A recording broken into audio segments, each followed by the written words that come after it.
do it. Let's do introductions first. So in case folks didn't look at your bio, just do a quick introduction of yourself. Sure. John Bemis, live up in New Canaan, Connecticut. My company is Benchmark IT. We are a IT staffing and recruiting firm based primarily. We do work primarily here in the New York City tri-state area, New York, New Jersey, Connecticut. Where we really flourish is helping IT managers build their teams and get projects done. We usually, work directly with managers. We're very high touch with clients and candidates. And pre-COVID, we were very used to meeting candidates and clients in person all the time. And we work hard to have very good recruiting processes and work efficiently. We're pretty technical as far as trying to always increase efficiencies with staffing technology, and we just try to fill our positions with as few resumes as possible and with very few surprises in the whole staffing process. So for clients and candidates, make it a good experience. So that's kind of what we focus on. I love it. So William Tincup, president of Recruiting Daily, study HR technology and TA technology for over 20 years. Happy to be here. John and I are going to have a discussion. This session is essentially about the future, and we're going to get to the future, but we're going to start with the last year, and we're going to talk about John's firm in particular and what he's seen both personally, but also what he's talked to his peer group about in terms of kind of the 3 points of that triangle of a traditional staffing firm: your business, your clients, and your talent.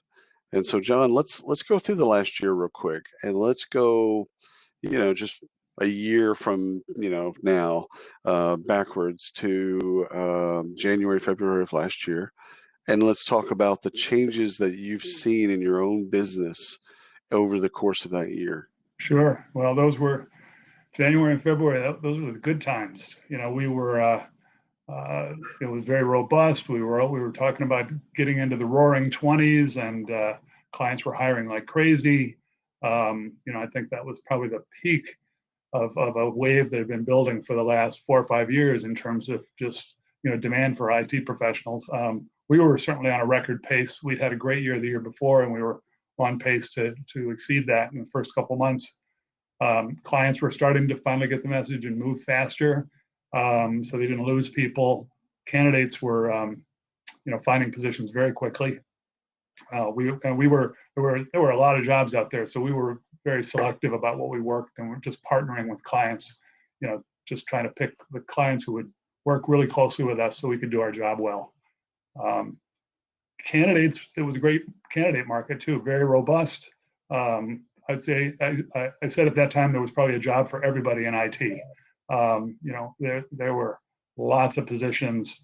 There were even manager positions starting to open up, because there was just enough expansion of companies that they just couldn't stretch those managers any further. So managers have been sitting in jobs they weren't happy with for years. Finally, we're finding new opportunities. So that started some musical chairs and some new positions for more senior level people, which was great to see. And multiple offers were happening all the time. I mean, our seems like every other position we were battling multiple offers, and we just had to be really tight with candidates all the time. So it was a good time for our team. I mean, it was a continuation of what we'd done for years. We were in the office. We've always been a come to the office every day, work together kind of staffing firm. Bullpen environment. That's what I've been doing for 20 years. Very comfortable doing that. I had people driving in 20 minutes away, an hour away. I had one guy coming up from the city on the train every day and walking like another half hour. That's how he got his steps in to get to the office every day. We used Zoom a little bit for interviews, but mostly we're kind of in person. We used Slack for instant messaging, but we didn't really need it too much because we were all in the office, so we'd just like yell at each other. Just lots of in-person interviews. So that was kind of that's how January, February, and the first part of March was. And then one had to go remote on Tuesday. So Yeah. tell us your business and what were the changes that you needed to make for just your business itself? When COVID hit, you mean? Yes. Yeah. Yeah. Well, when, I mean, it was just a huge adjustment. I was actually out of town I was out in Utah when it started to get really bad in New York, and I could tell just from my team's voices that they were nervous about going into the office those last couple of days. And then I said, finally, I think it was that Friday, I said, just stay home, nobody come in, And that was the last day we were in the office. I came back to Connecticut, and honestly, I've barely been back to the office since, and most of my employees have not been back since.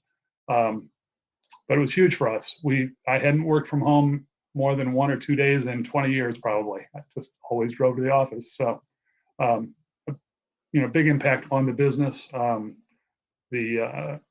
a client perspective, a lot of stuff, a lot of our positions went on hold, went from like 20 open positions to, 6 in like 3 weeks. It was just a kind of a big pullback. Along the way during those next months, we were fortunate. Most of our consultants got to stay on, but some clients were asking for reduced bill rates. Clients, they wanted longer payment terms. You couldn't blame them. They were getting a lot of pressure too, depending on what was happening to their business. But it was what was a very robust hiring market became a very choppy market, and for candidates too. It was very frustrating. How did you manage the transition for when everyone was home? They were so accustomed to going to work, probably going out to lunch, doing all those things. So you said you used Zoom just a little bit before, you used Slack just a little bit before. What was, okay, everyone's at home now. What was those first couple of months like just from a technology adoption and kind of communication perspective? Well, we all got, very good at Slack very fast. I'd say within a couple of weeks, that was like our favorite tool, and that was I never realized, why Slack was so good, because I didn't really need it. I was just talking to everybody in the office. But we found that it was really helpful to have that instant messaging instead of email. And and we started to do a lot more video. We started to do daily video calls. All of our interviews turned into videos. Our client visits turned into videos. So we got better at that. And then, then I saw Microsoft Teams come along. So for us, we were on Outlook, but we weren't on Office 365. So we, over the summer, made a migration to Teams. So we replaced Slack and Zoom with Teams, and now that's everybody's favorite tool. We also have with the movement to Teams. I mean, it was obviously it was you made the decision, but how'd you go about getting everyone to buy in to moving to new tools so quick into the pandemic? Well, I think actually the move to Teams was wasn't that hard. It didn't operate that differently from Slack, and right. And it worked fine, honestly, once we just learned what buttons to push. It wasn't really, the change management on either of those was not difficult. The more challenging one has been in terms of the phone system, because we had a PBX in the office. I never really thought about a VoIP phone system because we were all in the office, and I've never had good cell service at my house. So when I came home to work from home, it was terrible. I could barely make phone calls because our cell service in the neighborhood is bad.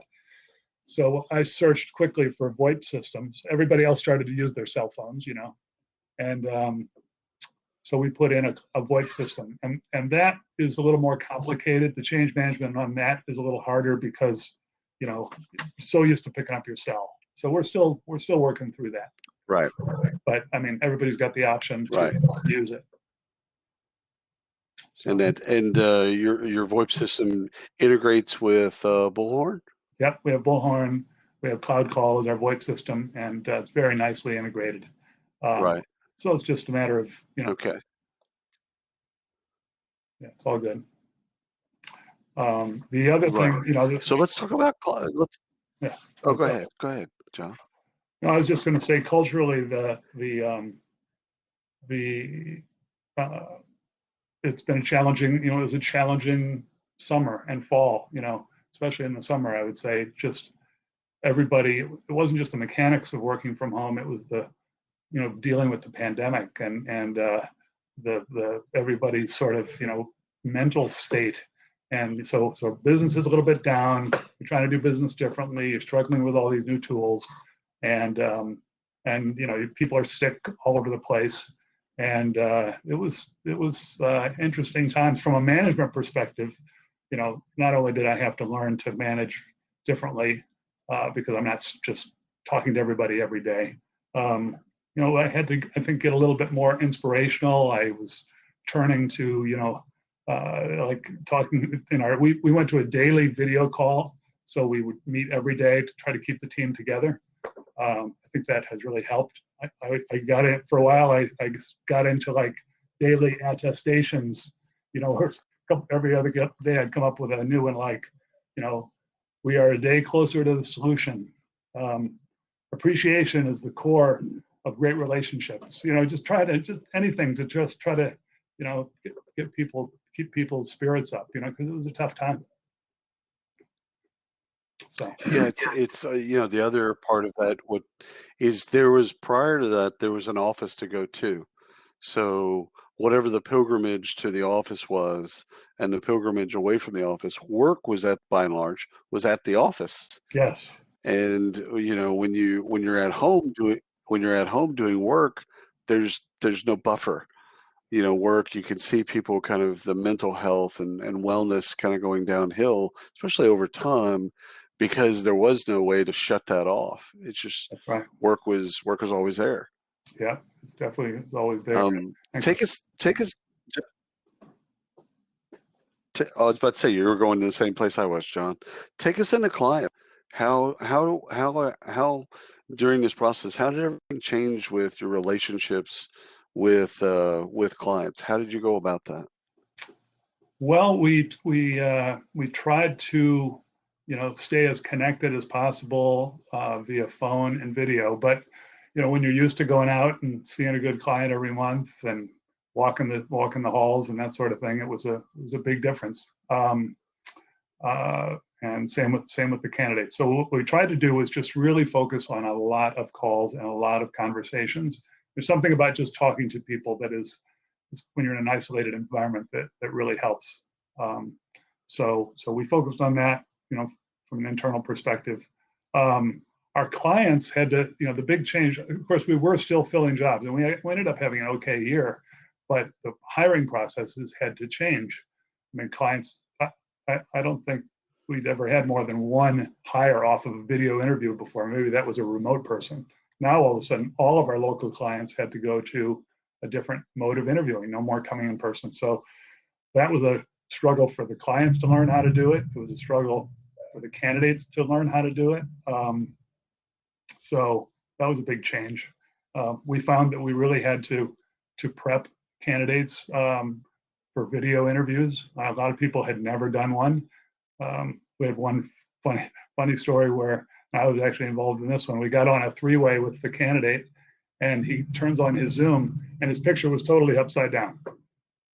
So it's like, okay, I think we need to fix this before you talk to the client. Yeah, so I don't even know how he did that, but he did it, and we managed to get it right, and he actually got the job offer. So that was good. So a lot of adjustments. Clients have had to learn to, you know, to do it as well. And new business with clients. You know, normally you know, obviously pitching new business has probably never been difficult for you. How do you pitch new business, or how have you pitched new business through the pandemic? Most of it has been through leveraging relationships that we have, and you know, leveraging them more than even before. Probably, what we have experienced is, you know, not only are managers not at their desks, they're even harder to reach by phone than even before, even if you have their cell or whatever. It seems like the managers have more meetings than ever before. I mean, client burnout is a real thing for sure. And all our consultants are reporting that there are more meetings than ever before. So hard to reach people by phone, hard to reach people by email because they're inundated with email more than ever before, I think. So we've just been really trying to leverage relationships and get introductions from one person to another. And that's been what's working. And then, of course, trying to set up a video call to have an introduction. And I'm finding that clients at first were a little bit nervous to get on video calls because I don't think it was as much of a thing. We had clients using Teams, but they wouldn't turn on the video. They just they were just all audio. And I think people have gotten a little bit more used to dealing on video in the last year. And so now when we get introduced to a new client, it's usually not a struggle to get them on a video call for the first call and start to build a little bit of a face-to-face relationship instead of just a phone call. That helps. That helps. It's funny because at first it was awkward, like to see someone's background and the cats walking around and dogs and interruptions and all that other stuff. Now we're accustomed to it. I mean, not only do we see it on TV, but we even see it in the calls that we have, right? Regular calls that we have. I'll have people that will ask me about paint. I'll ask them about books on their bookshelf.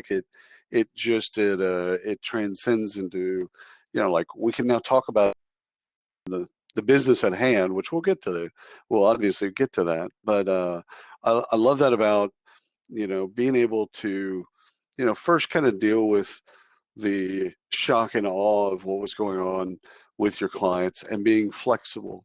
You've said that in the past with me, being able, what they're going through. You're going through some of the same things, but long-term relationships are based on that flexibility. Like, okay, hey, we know what's going on. You need to slow hiring down, or you need to work out a new payment program. Like, again, the short thinking would be, okay, well, we're not going to be flexible. The long-term thinking is, you know what, this has been a client for 10 years, or be another client for another 10 years. This is the time to be flexible, right? Yeah. So we're going to go back and forth between your business. Oh, go ahead. No, I'm sorry. So we also even got a little bit more flexible about what we would work on over the summer. We would work on, let's say, an electrical engineer position for a client instead of just software engineer. Whatever the client really wanted our help on, we would help on. So, we definitely got more flexible. So which has helped, float the boat. So take to the other part of your business in dealing with candidates and dealing with, getting your candidates ready, again, using different technologies, interacting with them differently than you have in the past, interacting with your clients different. But tell us a little bit about what you've gone through over this last year with just your candidates and the talents that you deal with.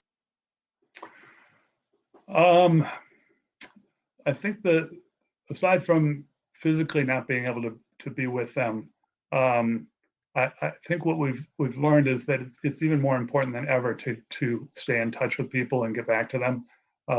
Candidates are also more isolated than ever. As the hiring process has slowed down, I mean, we were seeing, 2 and 3 weeks delays while the, client tried to figure out what they were going to do next. So, and of course, candidates are used to not hearing very much from their online applications and everything else. But when the real hiring process slowed down, then we really have to, talk to them and keep them apprised any way we can. So that was definitely has been a big thing. And as I said, trying to stay engaged overall. Sending emails to people that we just, if we don't have time to call them, let's send an email. Keep in touch with people. So we use some of our technology. We're a HereFish customer. We use HereFish to automatically keep in touch with someone if it's been too long since we've had a chance to really pick up the phone and call them. And they appreciate those emails, and that starts a dialogue sometimes that is really good for both of us, so both the candidate and us. So there's ways to do it, but we've just tried to stay even more engaged. Right. And them getting over the hump of video interviews, obviously you would have people come into the office, you'd go through, you'd prep them, etc. And that it still really isn't readily available to folks. So getting them over that hump of not being, not necessarily being able to shake your hand, but also then getting them ready for the client.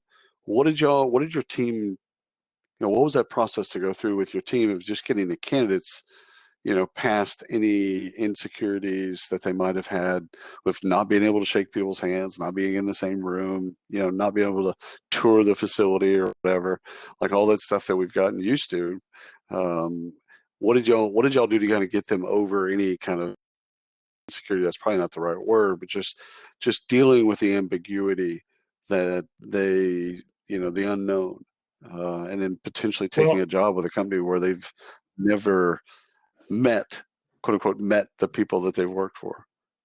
That's right. Well, everybody knows, you got to prep the candidates, and we definitely have done a lot of candidate prep, but even in this environment now, you really have to prep your clients and make sure that they are, if not selling, at least explaining a lot more about the place and about the job opportunity and the what's in it for the candidate, than ever before. Because typically the candidate it was sort of an acceleration of information as you'd go through the interview process from phone to in person. You'd learn a lot more when you'd go in person. Well, now you're not going in person, so you've got to, every impression. Of course, the candidate makes an impression on every video call, but so does the client. And tech unemployment really didn't go up that much, so candidates are still pretty choosy, and clients need to put their best foot forward now in video. So it might be, we have to ask the candidate, make sure we know what their concerns are and what they want to know, and we have to make sure the client speaks to that in the interview. So we spend a lot more time, I would say, prepping the client after we've prepped the candidate, and hopefully there'll be enough good information exchange both ways that they get all the information they need. I love that. I love it. Philip Miller asked the question. We're going to get to this, but I think it's a good way to kind of start the process. Is, do you think going into the office is a thing of the past? So I know into this in terms of talking about your business. I could say what office? But we'll use Philip's question to get us there. Aren't I in the office now? I think I'm already here. You are. Yeah. No. We could definitely segue, if you want to, into current state and future if you want. Let's do that. Okay. All right. Great. Well, we're pretty optimistic that that this is going to be a good year. From a where are we going to do it from standpoint, I think we're going to continue to be remote, or mostly remote, until it's really, really, really safe to go outside and to engage with a lot of other people. We've found that we can do our jobs quite well. Now, we're a senior team. I don't have any brand new people on my team right now, so I'm not doing basic training yet. But the senior recruiters have all the tools now they need to do the job well. And until it's really safe to go out, I'm not going to ask them to go in because I don't want anybody to feel uncomfortable. I spent $800 putting up plexiglass back in September, thinking, the things were getting better, and then they got worse. So I don't know if I'll ever take the plexiglass down, but it looks nice, but never used it. I think what we're going to have to, the unknown is really what the benefit's going to be when, if we were to be back in the office.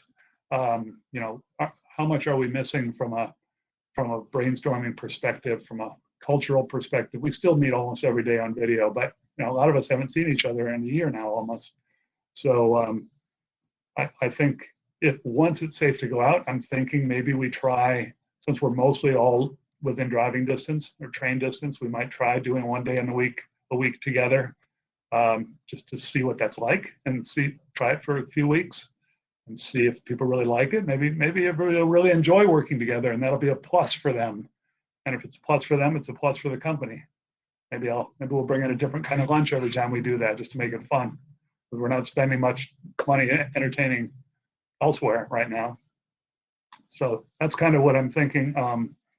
You know, we want to keep putting in tools to make the whole team more efficient, and help do a better job. We just put in a client portal to help keep, you know, when we work on jobs with a client, now the client's got a portal. They can see all the resumes we sent for all the jobs we sent in one place, instead of having them strewn through their increasingly crowded inbox. So that's a new thing we've just put in, which I think is going to help us going forward and as clients get busier. So I've got to decide this year what to do with my office. My lease is up at the end of the year. I've got a nice office, big open plan office. I just don't know. Time will tell. Hopefully we'll get to the point where we can experiment a little bit, and I'll be able to make sort of an informed decision. But if I had to bet right now, I'd say we'll probably give up that space and find some sort of, you know, Regus or WeWork kind of space where we can have enough space when we want to have meetings or want to have a client or candidate come in, have a gathering place, have an address, but not go there every day. That's kind of what I'm thinking we might end up. Yeah. But we'll see. It's interesting because some people, you know, most people have kind of pontificated about a hybrid model of work and workplace, and the way that they foresee that is basically based on what are the needs of the clients that we serve, or the customers that we serve, and how do we need to work in the future. But also there's, you know, how do our employees want to work now that for a year we've sped up some things that probably were already there that we're going to be sped up, but we sped some things up, and we've also gotten used to. I mean, I think, John, you haven't been to the office that many times since you kind of closed it down. You know, how different would it be for you to then say, okay, I'm going to be in the office 5 days a week? And so some of that is like we've gotten used to, employees have gotten used to work a certain way. So one of the things I think there's going to be a factor for all staffing firms is to also figure out you still got to service your clients, you still got to service your talent, and you've got your employees. So you're in that servicing business. What's the best model? Like, I don't think there's going to be one model that dominates. I think it's going to be staffing firm by staffing firm that says, you know what, we'll take that 10,000 square feet, reduce it down to 1, make it a hoteling, you know, office suite with just a bunch of conference rooms, or office with just a bunch of hoteling space, and that's going to be our new work environment. And those that want to go into the office, I mean, you know, you and I are a little bit older. Staffing in the city, and she has 5, so 2 of them in diapers.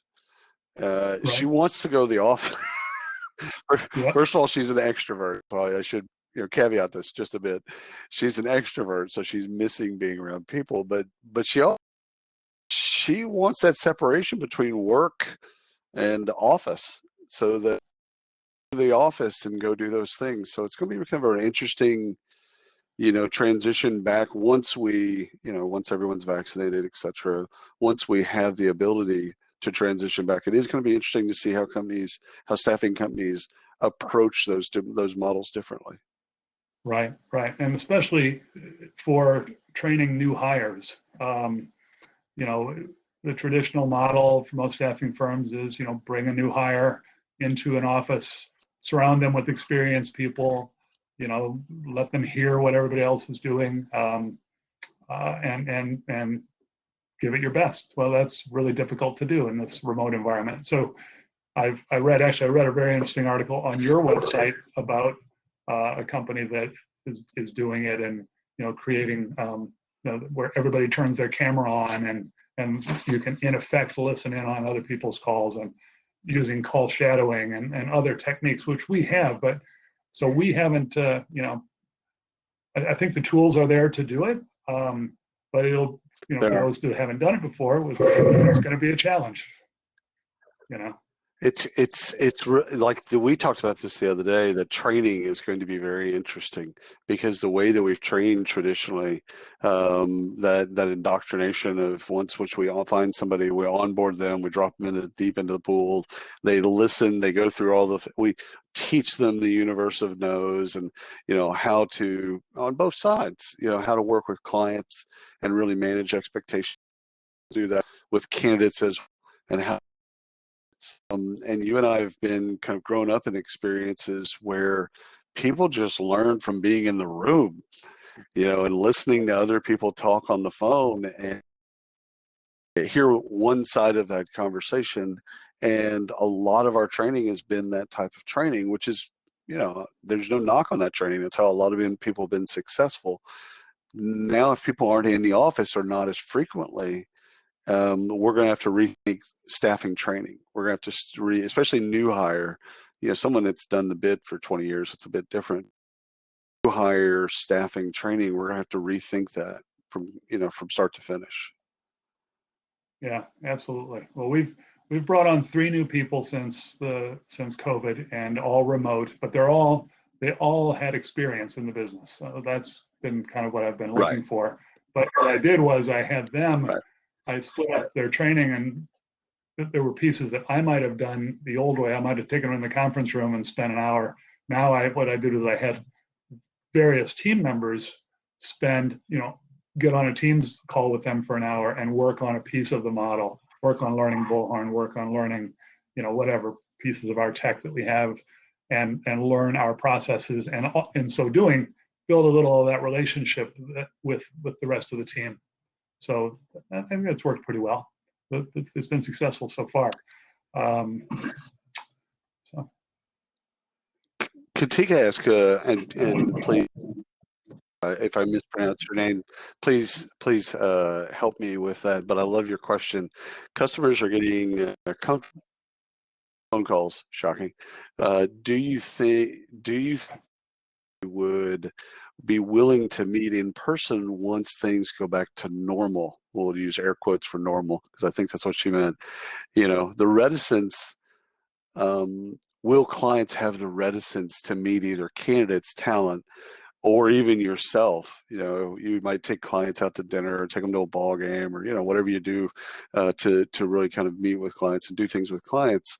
Do you think that they'll have a reticence? Do you think that will be there, or as a barrier for your clients? Well, I think it's going to be a little bit more. I think when you have client relationships already, those people, they're going to want to go see you, and we'll go meet them where they are. We've got a lot of clients who their offices are closed indefinitely. They're working from home, but and I've already done a couple of lunches and dinners, but I know that once it's safer to go out, we won't have any trouble getting back in front of our clients. But we'll go meet them where they are. In the meantime, we'll do video calls with them, with new clients, and the reason to go see a new client is typically to build a relationship and to see the work site and see, so you can sell the job properly and represent the job properly. So a lot of it's going to depend on if the work site is, we used to say we won't take an order unless we can go to see the site. Well, now what if the manager's not going in because the place is not open? Well, then we'll just do a video interview. I think we'll do a video call. Then we'll say we need to meet you, because I need to know you, and I need to tell my candidates about you and your team. So it'll be a mix depending on the situation. And long term, I think people like dealing with people, and I think we'll see people start to get together again. What do you think about candidates? that are now getting used to either remote or maybe even Indeed's, I think number one, we talked about it, the number one search phrase is remote work.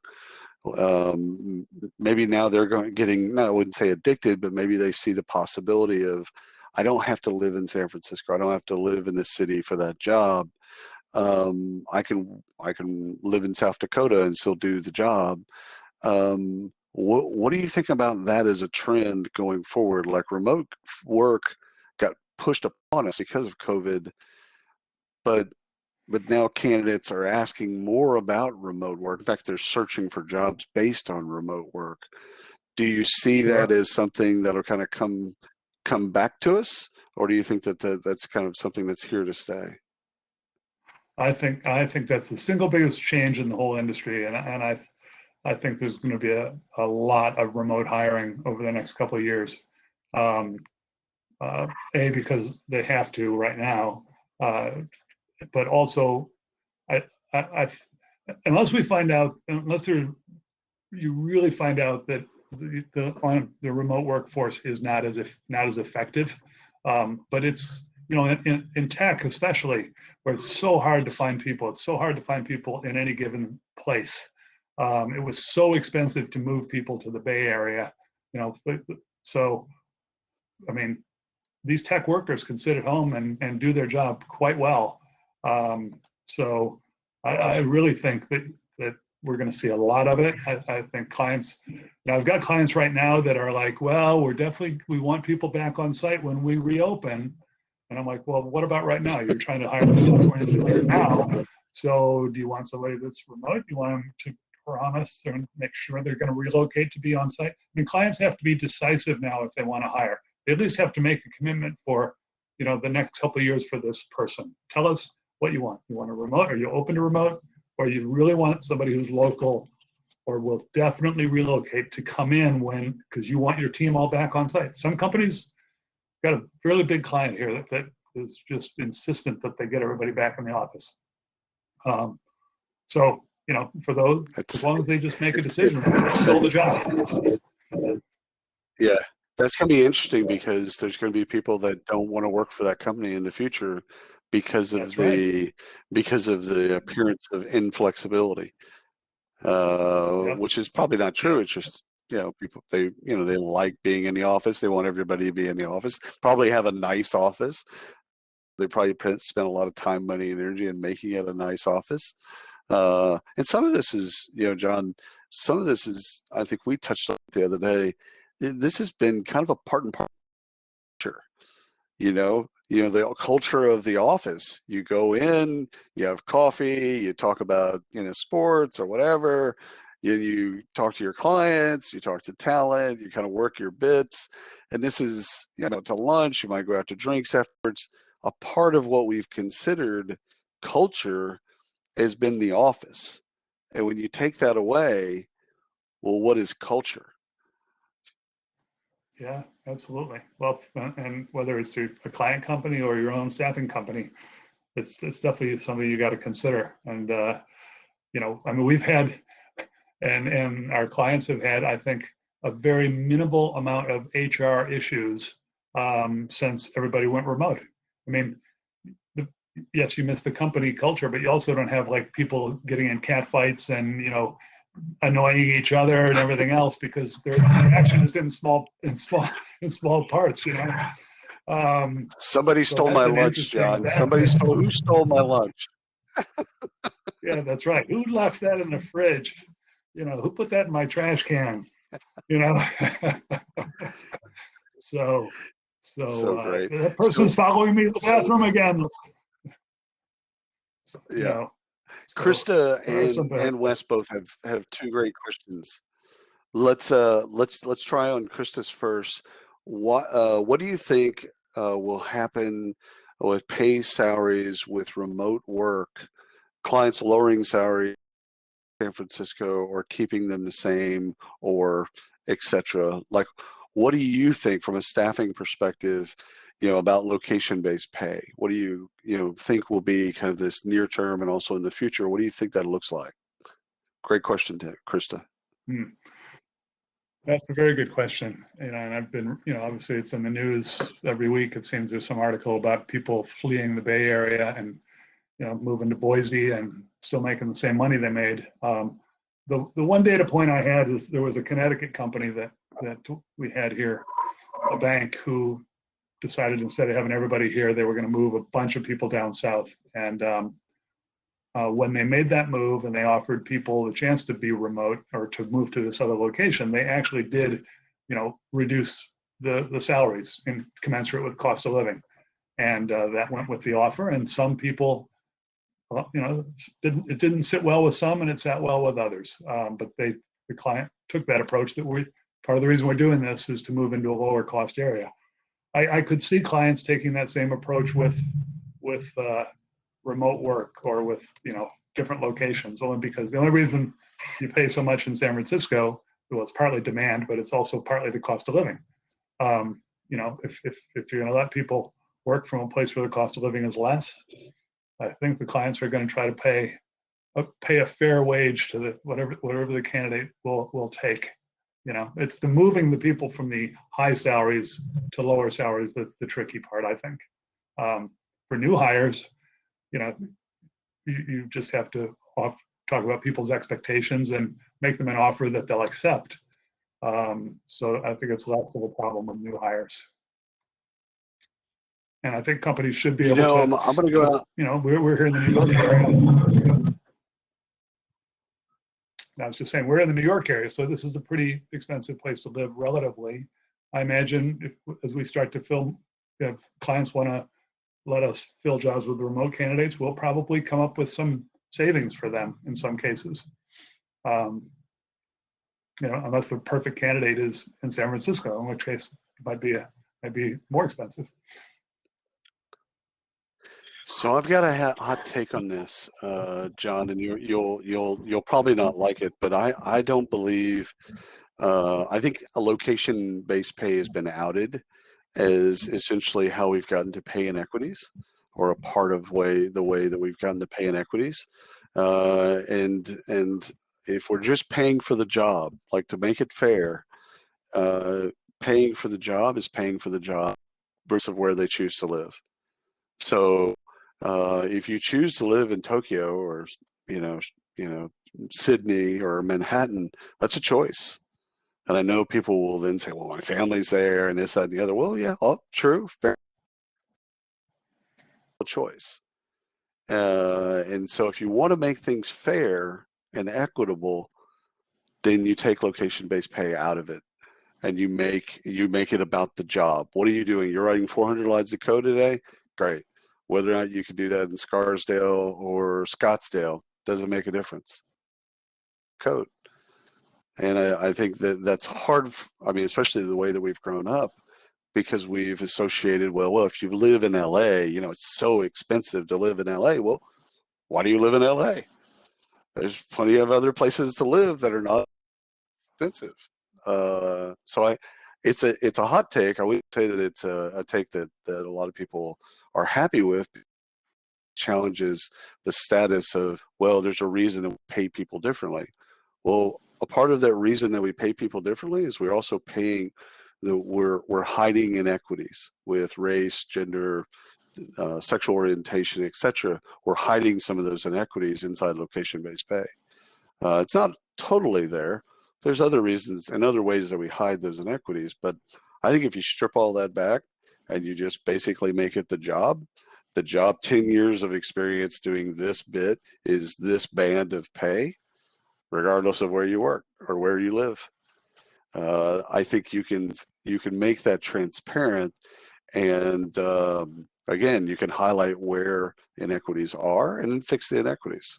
So it's not necessarily a sanctioned opinion for the summit, but I have a hard take on location-based pay. So we'll leave that there. All right. And discuss that later offline.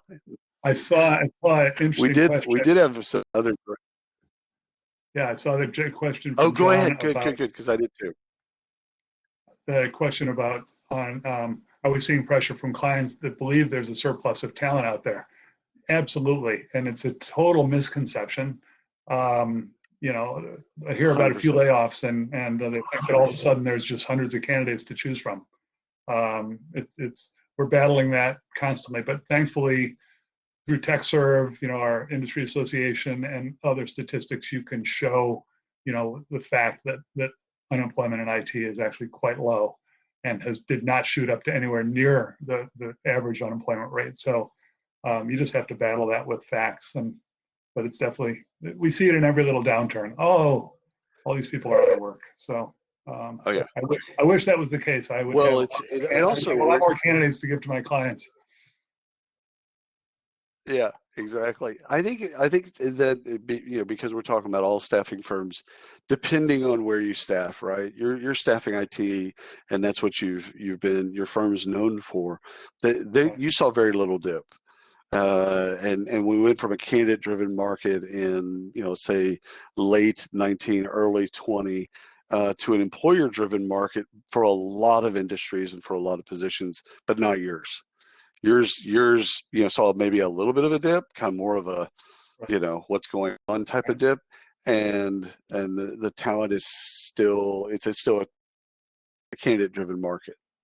Still pretty good. I mean, I will say, So I while mentioned earlier, I was just going to say the candidates, some, there was definitely some pain post COVID. I mean, some of our consulting workers were asked to work less hours. There were less projects at the client, but the client didn't want to let the person go, so they had to, maybe instead of working 40 hours, they had to cut back to 20 or 30 hours for a while. I've heard some of my peers in the industry had clients come and demand bill rate cuts. So you had a lot of, clients and staffing firms had to decide, is any job better than no job, for a while? What are we going to do? And how do we deal with this pressure? Right. How do we deal with this pressure that should be temporary because it's caused by this weird thing called a pandemic, and it's not a permanent it's not a long-term economic dislocation or trend.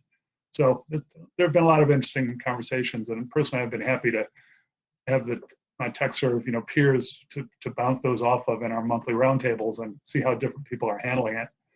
100%.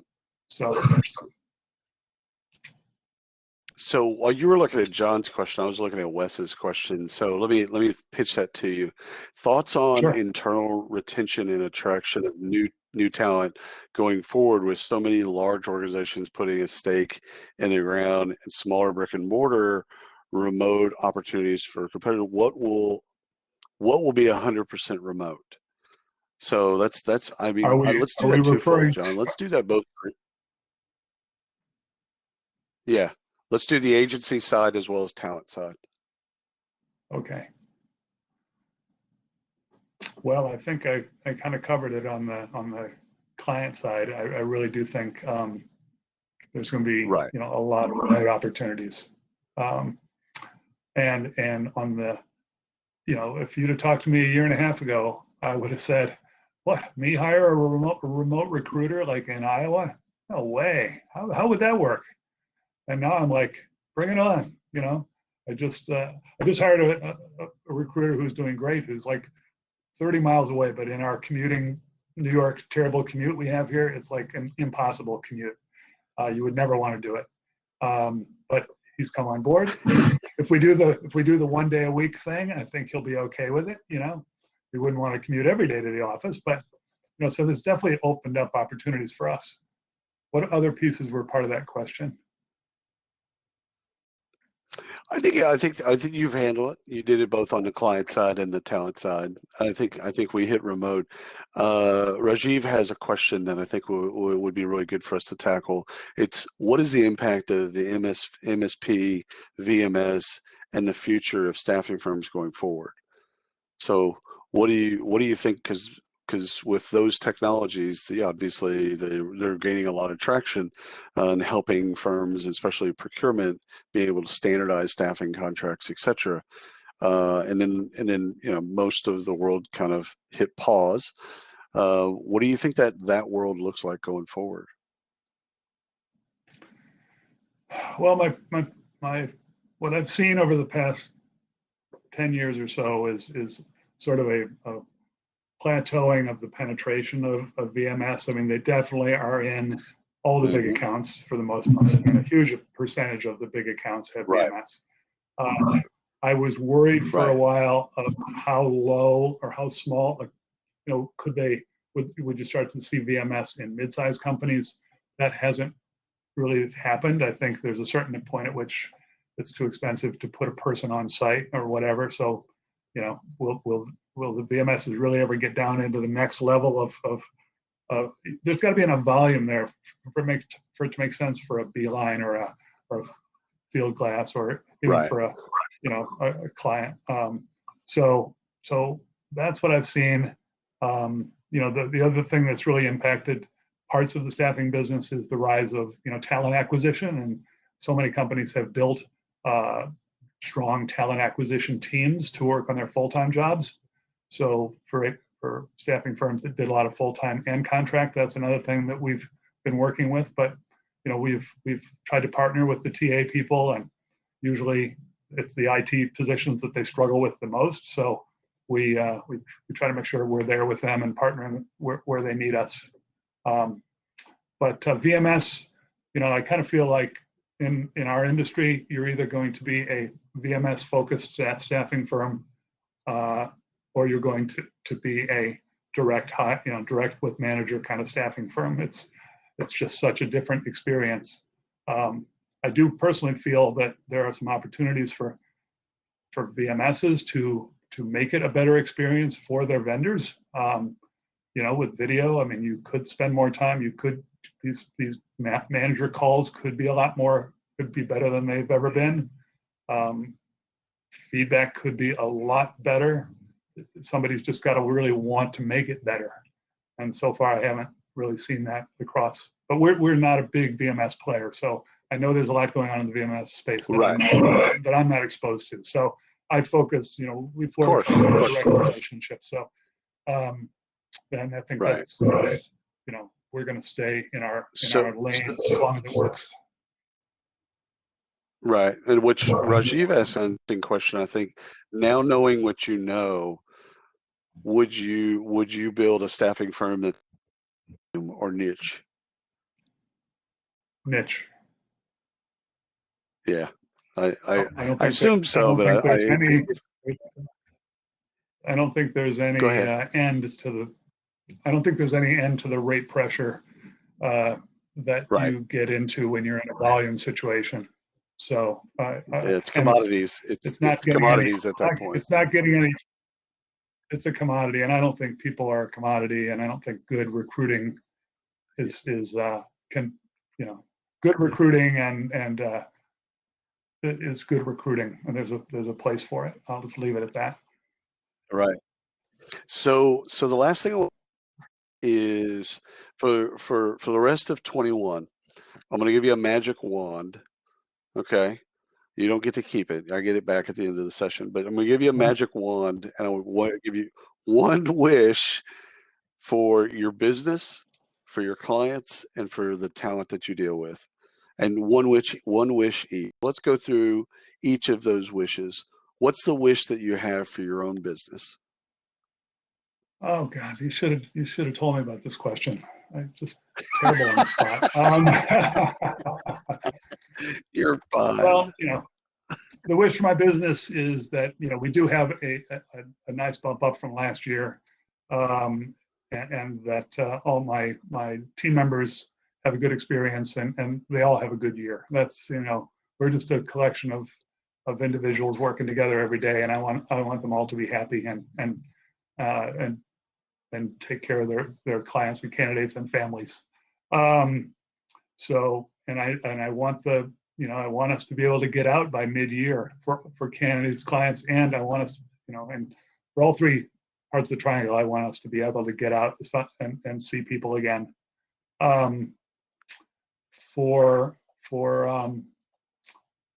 know, and for clients, I want them to, it's going to be tough for clients because this whole where are they going to work thing is a big deal. We can keep going remote, but some of our bigger clients, it's going to be really interesting how they work. So I'm just hoping for economic expansion overall. My magic wand is I hope that we'll have expansion that raises all the boats. I hope that I'll see maybe, some continue to see more recruiting technology come in that is reasonably priced, new mousetraps that'll help us do our job more effectively, whether it's AI or other tools to make the business run better for our clients and candidates, create better connections, more transparency. I look forward to those. So I'll keep the wand, by the way. I'll like that a little bit more. And my wish is that you keep doing the inspirational quotes no matter what. That stays with us. It goes forward no matter what goes on with the business. More inspirational quotes. Folks, this has been a wonderful. An hour has blown by. John has broken down and given us a bunch of wisdom, a bunch of things to think about. We need to get you all on to your next session. So thank you so much for showing up to ours. But also we've got to make sure to be respectful of the next session. John. Thanks, William. Keep in touch. Thanks, everybody. Absolutely. Take care, everyone. Thank you, and get on with the next session, and let's all have a great day. Awesome. Take care.